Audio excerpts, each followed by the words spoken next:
Hello everyone, this is Seth Chandler and welcome to this episode of PCGS's Slab Lab. Really excited to have an outstanding guest. I've been wanting to get on Slab Lab for a long time.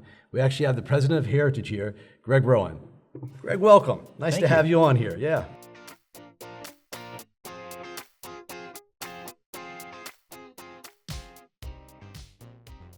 Great to be on. I've been watching Slab Lab and was excited when you contacted me. Cool, yeah. Well, it was an obvious pick. Excited to have you here. You have a tremendous amount of experience, and in your role at Heritage, you have a lot of responsibility. So we all want to hear about that. But let's dig inside Greg. What were you like when you were little? How did you get started collecting coins? How did it all come about? Where are you from? Sure.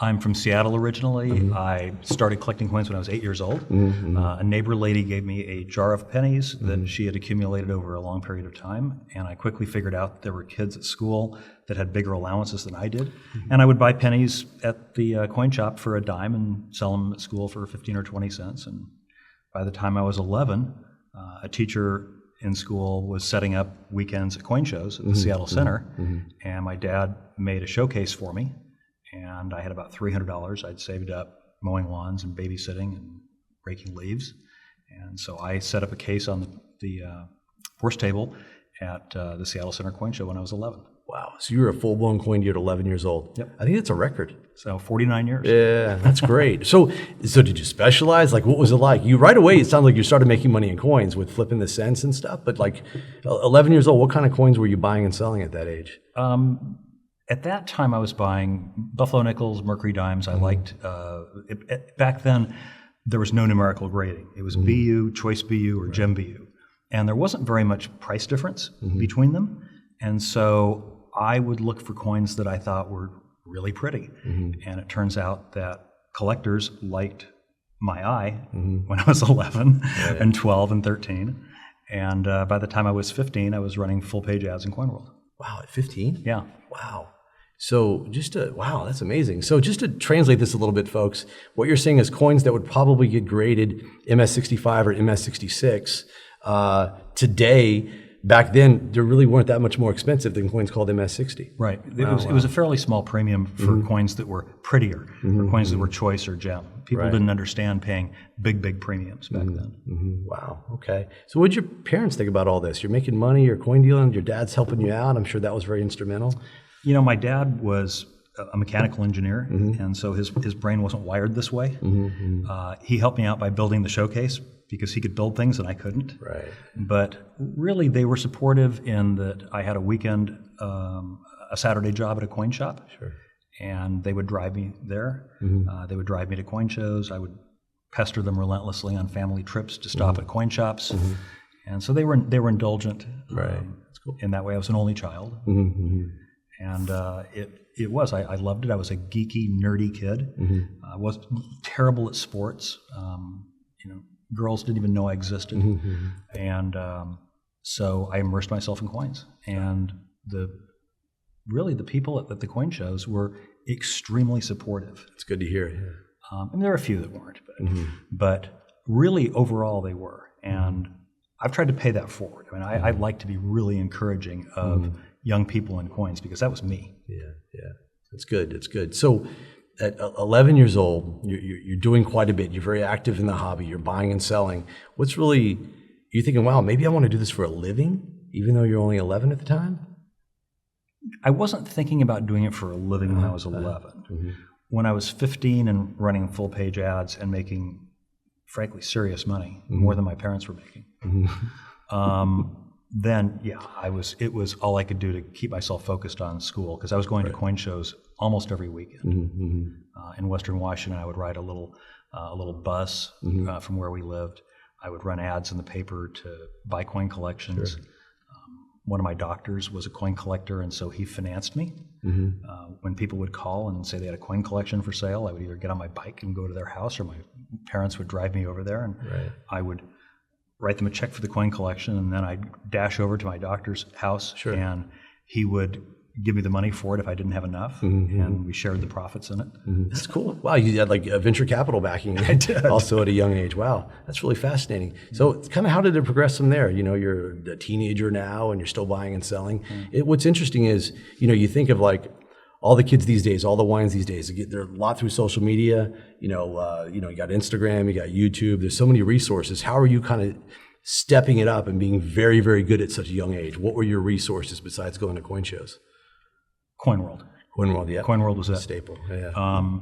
And really just looking at a lot of coins. A lot of people ask me, how do you get to be a good grader? How do you learn a lot about coins?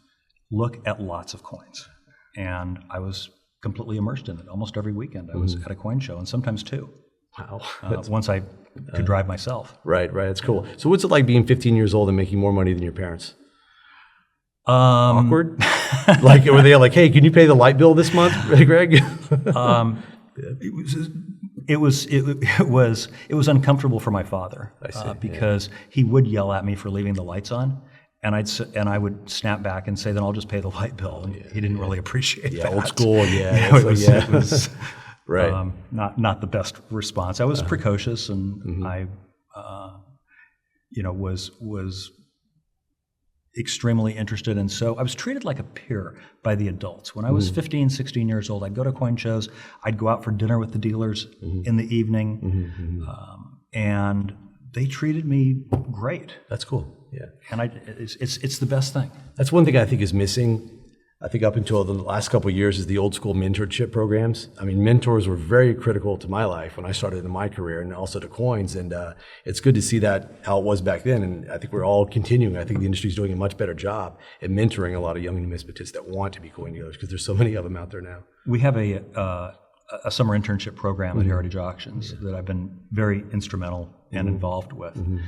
And that's for people who we identify that look like they have a potential for a future in numismatics. Okay, got it. To bring them into Heritage, to show them cataloging, to show them grading, to show them all the different parts of numismatics, and see where they thrive.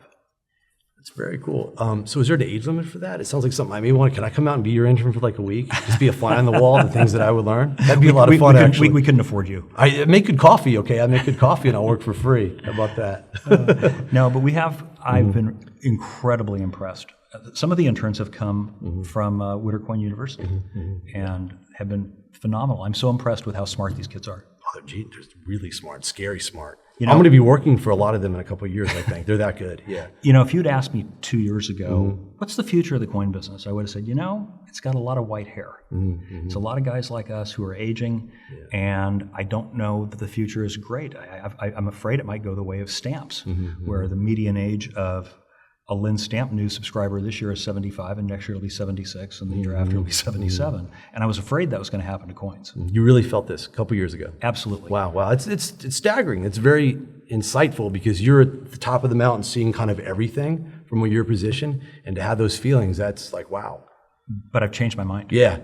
I've changed my mind because of social media and the hundreds of young people, hundreds of teenagers, or people from, 12 to 25, okay, who were like me when I was a kid. And I lived in a little town. I lived in a town 2 hours south of Seattle of 5,000 people. There was nobody like me. There was no other young coin collectors. Right. And all these kids have a community now. No matter where they live, no matter what little town they live in America, they can log in and converse and learn and trade and sharpen their skills with other kids all around the country, all around the world. And I see now, it's a core group, a couple hundred at least. Oh, at least. And what you've done through your university to encourage and promote young people in numismatics, I think it's incredible. Yeah, it's pretty cool. And I think it goes back to the experiences you had as a young collector, having mentorships, and it's amazing what people in my position or in your position 100 times more, if we just do this amount of work, the impact that it could have. I always encourage everybody, this really, the lesson that everybody needs to learn is you got to give back, and it's very easy to give back. Just pick a little bit pick one idea and spend a little bit of your time and money on it. It could be very, very impactful. So it's exciting. But you're right, there's thousands. There's a lot more out there than I think what we all think. So, I'm glad we're kind of away how you felt a couple of years ago, because I know a lot of people felt that way, but the hobby's really, really growing, and it's great to see that, what's also shocking too about all these young numismatists out these days is a lot of them want to be coin dealers. You know, Jim Stouchesteich were just talking about when we were kids and we went to the A&A summer seminar, 1 out of 10 kids wanted to be a coin dealer. Now it's like the Witter Coin U kids, like 3/4 of them want to be a coin dealer. So, you know, as the hobby grows and as it becomes bigger financially for people and, you know, harder decisions to make, it needs to be serviced by really strong coin dealers. You know, so I think we have this huge generational shift, as you pointed out, it's about to take place over the next 5 to 10 years. Because everybody who runs the coin business is 60 plus, and you know it's good to have all these younger kids brought up the right way. There's some that are younger, but you're right for the most part. Yeah. And I'm sure that of the hundreds of kids that think they want to go into coins full time, most of them probably won't. Right. But they'll do something else, and they'll probably at some point come back to collecting coins. Because I've seen this. I've seen 50-year-old collectors today who made a lot of money in technology. That's kind of the kids who were geeky kids like I was, went into tech, and they made a lot of money. And so they circled back around to their hobby they had as children, and now they're buying $1 million coins. Yeah, it's interesting you point that out. A lot of them, like you said, not well-known collectors today, like, yeah, I dealt a little bit like in high school. So we're getting way off track, you know that. I could talk to you for hours. I want to get back to you, all right? Okay. So back to high school. Okay. What were you like in high school? How was your business then? Because you're graduating from those mid-teenager years. You're an adult now. What was that like? This is terrible, you kids out there. Don't do as I did. Do as your parents say. My attendance rate my senior year of high school was 27%, and I had a 2.8 GPA. Let's delete that out, folks. Yeah. Well, it was 1979, and 1979 and 80, the Hunt brothers were trying to corner the silver market, and coin prices went sky high. And so I was gone to coin shows 4 days a week. So I would make an arrangement with my teachers to get the entire class assignments at the beginning of the semester, and I would just work like crazy all weekend long, and nights and everything, and finish a semester's worth of work in generally a week or two. That's great. So that I could then go to the library and work on my coin business, write up price lists, call and make airline reservations, and be gone. Right, wow. That shows a high level of maturity that you were responsible about it. You didn't like blow it off and like get out. You know that would just blow up. Your parents would be mad at you, but you took responsibility, met with your teachers, said, this is what I want to do, and they agreed. That's pretty cool. Yeah. Very cool. So, so after high school, then what? What's it like? So after high school, 1979 and 80 was incredible. I thought, oh my gosh, all my friends are going off to college, but I couldn't wait to be in the coin business full time. I had an office, 170 square foot office that I went to every day the last 2 years of high school, and wrote my ads and filled my orders and used that to run my business from, and I couldn't wait to be in it full time. And then I'd been out of school for about 2 years, and the coin market crashed. Okay, this is like 1981, 82? Yeah, okay. 81, 82. I was like, okay, now what am I going to do? And so when you say the coin market crashed, give us some examples. Like coin prices were cut by 80%, 50%? More than 50%. Oh, just like very quickly too? Yeah, more than 50%. Wow. So I found myself at the Hawaii State Show in Honolulu set up, and business was just terrible. And I had moved out. I'd bought a condominium, and I was self-sufficient, and I'd saved the money that I had made, but things were not going that well. And so another dealer at the time, A-Mark, had a coin company, and a fellow named Jules Hooper was running a company called Amwest, which is owned by A-Mark. And Jules took me out to dinner and wanted to convince me to move to Los Angeles and work at A-Mark for the coin company. And then Larry Whitlow, who is since deceased, but Larry was a great friend of mine. I really loved Larry. Larry lived in Chicago. He was larger than life, a major coin dealer. Larry decided at that Hawaii State Show that the coin market had hit bottom. And Larry had a lot of money, and he went around and he came to me first, and he bought my entire inventory. Wow. And I made a very, very significant amount of money selling him my entire inventory. And I went, well, maybe I don't have to go to work for somebody else quite yet. And then my stockbroker wanted to open up a business. He wanted to open... So take a step back. Yeah. How old are you now? You're 20? No. Yeah, 20. So you're in demand by everyone. You're still working on your own. People want you to work for... You own a condo. You have a stockbroker. You're very successful at such a young age already. Yes. That's cool. That's about to change. Yeah, okay, yeah. That's about to the change. correction, okay. Yeah, sorry to interrupt there, but I just want to acknowledge all that, yeah. So the stockbroker wanted to have his own brokerage firm and his own gold and silver trading business and convinced me to go into business with him. He was 20-some years older than I was. We had no partnership agreements, no nothing. And we did this for a few years. And during this time, I started spending a lot of my time in Minneapolis because there were financial newsletter companies that were based in Minneapolis. And one of my friends had an in to supply the newsletter companies with coins, but he didn't have the financing. So I joined him and put a bunch of money into buying inventory, traveling to coin shows with him every week, and then taking them and selling them to the newsletter companies the following week. We were literally working, we would get into the office at 5 in the morning. So we came into work at 5 in the morning, and we left usually about 6:30 in the evening. We did that 6 days a week. Wow.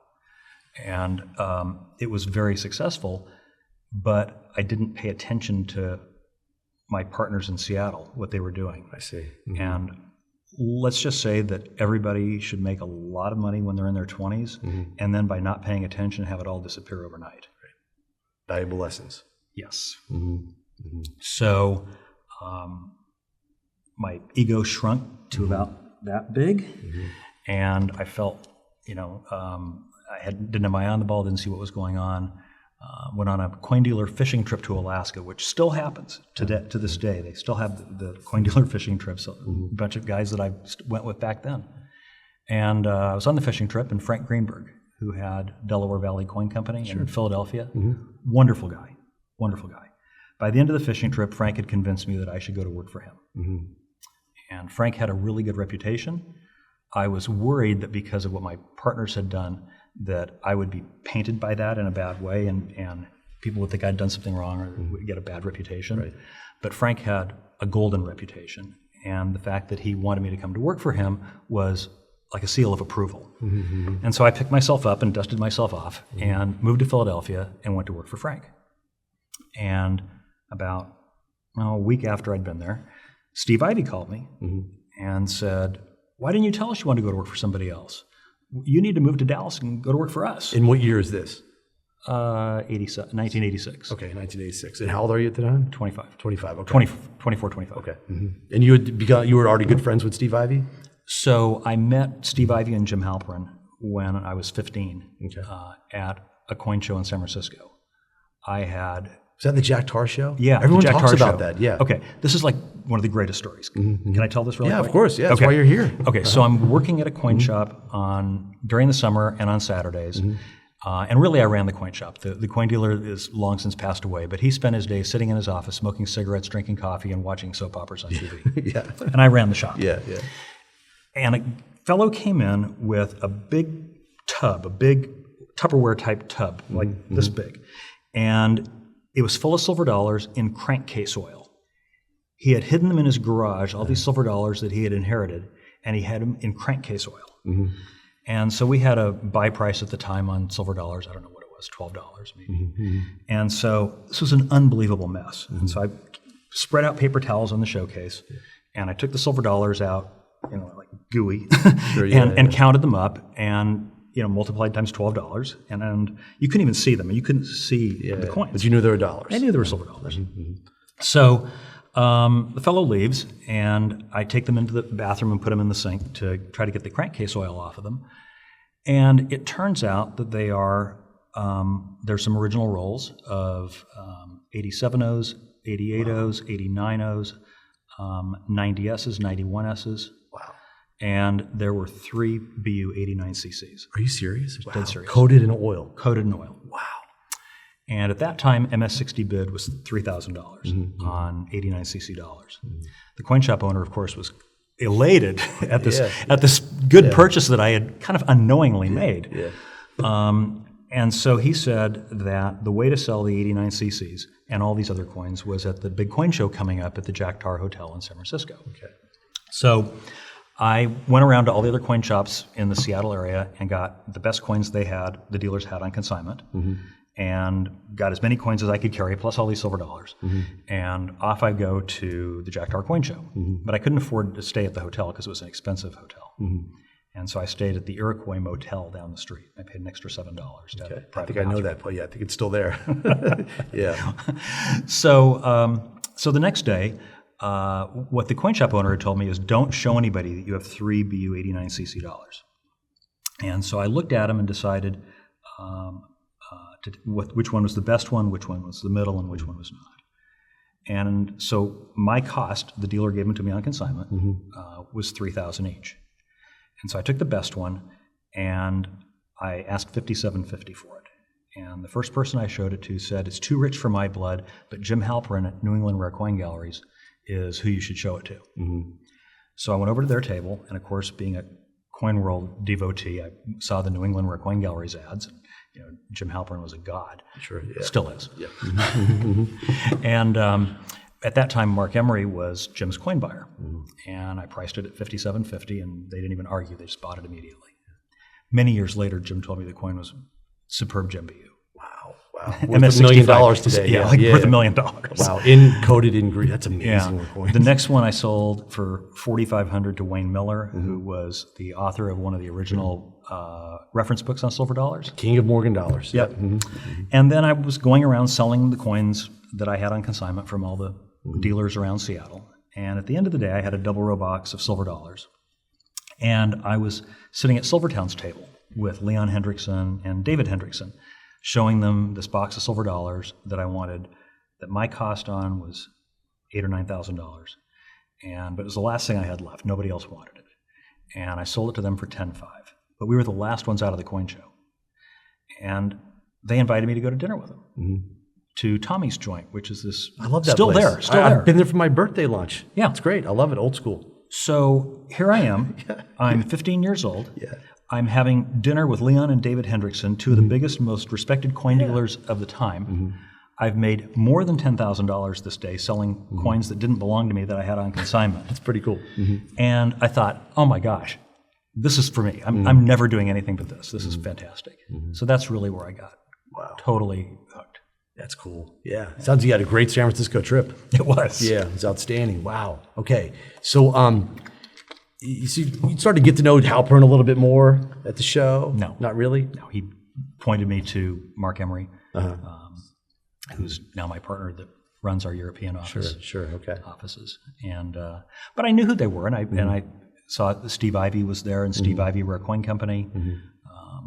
Steve Ivey Rare Coin Company in New England were the two biggest coin companies. They were competitors. And then in 1982, Steve and Jim joined their two companies together. Jim moved from Boston to Dallas, and the Steve Ivey Rare Coin Company name was changed to Heritage. Got it, okay. So now we come back around to I'm working for Frank Greenberg, and Steve and Jim are calling me on the phone saying, you need to come to work for us. PCGS had been around for a year at this point. Certified grading changed everything.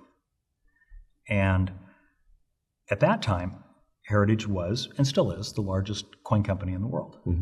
But Jim Halperin bought every coin, he priced every coin, he graded every coin. And there was nobody else. And the job was completely out of control. He was working night and day. So he and Steve decided that they had to find somebody to work under Jim as a protege. And so at a Long Beach show, like we're at today, Heritage had what I guess was the first World Series of coin grading. Okay. And Heritage had all these boxes of coins with the grade covered up, and they invited all the dealers to come and try their skill to see how they would do against the PCGS grade. And I don't know, I guess all the good graders were not interested in taking the test or were out doing something else, and they came to tell me at the end of the day that I had placed first. Okay, congratulations. All right. You're like, okay, this is going somewhere. And they asked me to go to dinner with them, and they told me they were going to make me an offer I couldn't turn down. Oh, really? In that wording, huh? In that exact wording. Got it, okay. We want to take you to dinner tonight, and we're going to make you an offer you can't turn down. Okay. So I tell Frank. Frank says, well, you got to go listen to them and hear what they have to say. Sure. And so I went to dinner with them. They made me an offer of quite a bit more than I was making working for Frank. Came back the next morning, told Frank what the offer was, and he says, hey, He says, you got to do that. Nah, that's cool. He says, that's a great opportunity. I can't compete with that. Right. That was 35 years ago this summer. Wow. And I became their first partner. And now we have other additional partners. And of course, the company Heritage has grown in a million different ways. Right.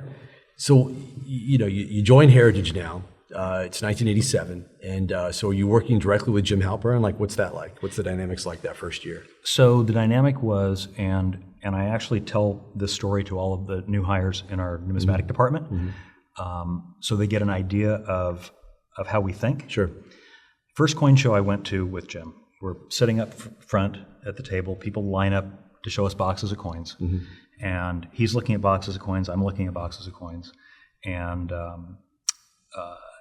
an MS-64 Standing Liberty quarter, not full head at the time, was worth $130. Okay. And the dealer is asking $200 for it because he says, I think this will go full head. Jim hands it to me and says, what do you think? And the dealer, who shall remain nameless, says, what are you doing? You're Jim Halperin. You're the greatest coin mind in this room. Yeah. Why are you asking his opinion on You wrote the book on coin grading. Yeah, why are you asking his opinion on a $200 coin? Yeah. And without breaking a sweat, Jim says, because it's worth $130 generically, and his eyes are 10 years younger than mine, and it cost me nothing to ask him his opinion, so why wouldn't I do that? Yeah. So if Jim could ask my opinion in front of everybody in the room on a $200 coin, that's how we work. Yeah, we work together collaboratively. It's a team. Yeah. A real team. So the first coin show I go to by myself, I come back, and the process was, I have what I paid for every coin written on the back on a sticker. I sit in front of Jim's desk, and he looks at every coin, and he goes through every coin. I'm sitting there, and he says, okay. He said, this is kind and your heart's going like this. Yes, you're like, oh, God. He says, this is kind of a problem. I said, uh-oh, what? He says, well, the problem is I would have bought every coin in this box. He said, every coin in here was a good buy. He says, which it shouldn't be. He says, if you're buying as many coins as you can. He said, there should be some coins that we lose a little bit of money on, some coins we break even on, and most of them we make money on. But there should be the break-evens and the slight losers. There are none of those, which means that you left a lot of coins out there that you should have bought. Right, that were borderline, that could work. Yeah. So this was new to me. It was new to me going to a coin show and not having to think about cash flow, because I could buy as many coins as I wanted to. I didn't have to worry about the check clearing because it was open checkbook. The Heritage open checkbook. Yeah, okay. It's like, okay. So I go to the next coin show. I come back, sitting in front of his desk. He's going through. He goes, okay. He says, we've gone too far the other direction. Yeah. He said, let's talk about these. He says, there's too many bad buys in here. He says, we need to turn this volume knob a bit. And that's what we did. And he taught me how to turn the volume knob. That's really being in sync, that you guys could work together like that. Yeah. You could say, hey, you could tone it down a couple notches in this way, and you delivered. And then the one story that stands out to me is that we got an order for 1,000 MS-65 Morgan dollars. Wow. And so we had the wholesale coin trading department was 3 or 4 people, and I came back and said, we need to buy MS-65 Morgans. This is how much we can sell them for. Try to buy them for a little bit less. But I didn't keep track as the other 3 people were buying them. Oh, yeah. Okay. And a few days later, we'd bought more than the 1,000 we had sold. And when we stopped buying, the prices went down.